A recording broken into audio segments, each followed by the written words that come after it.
Myanmar ও থাইল্যান্ডে ভূমিকম্পে নিহত ও আহতদের প্রতি আমার পুণ্যরাশি দান। বিগত 28 মার্চ 2025 খ্রিস্টাব্দ রোজ শুক্রবার তারিখে মায়ানমার ও থাইল্যান্ডে আকস্মিক ভয়াবহ ভূমিকম্প আঘাত হানে। এতে বিপুল সংখ্যক পরিমাণ মানুষের প্রাণহানি ঘটে।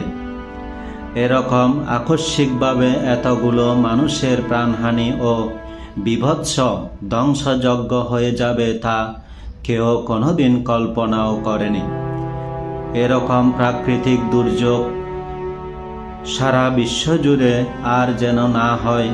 মহাকারণিক তথাগত অর্হৎ সম্যক সম্বুদ্ধের সকাশে এবং পরম পূজ্য অর্হৎ বনভান্তের সমীপে শোকাতর প্রার্থনা নিবেদন করছি।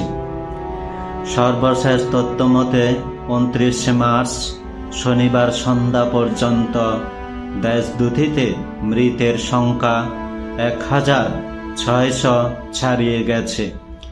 এত সংখ্যক মানুষের আকস্মিক মৃত্যু বার্তা, ক্ষয়ক্ষতি ও আহতদের এই মর্মান্তিক অবস্থা দেখে আমরা সবাই স্তম্ভিত, শোকাহত ও মর্মাহত।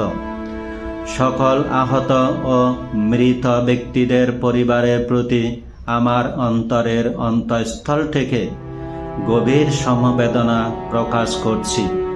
সেই সাথে মৃতদের সদ্গতি সুগতি কামনায় এবং আহতদের দ্রুত আরোগ্য কামনা উদ্দেশ্যে আমার জন্ম জন্মান্তরে অর্জিত ও সঞ্চিত পুণ্যরাশি অকাতরে দান করছি। মায়ানমার ও থাইল্যান্ডে অচিরেই পরিস্থিতি স্বাভাবিক অবস্থায় ফিরে আসুক, এই মঙ্গল প্রার্থনা করছি। জগতের সকল প্রাণী সুখী হোক, সমস্ত আপদ বিপদ ও প্রাকৃতিক দুর্যোগ মুক্ত জীবন লাভ করুক।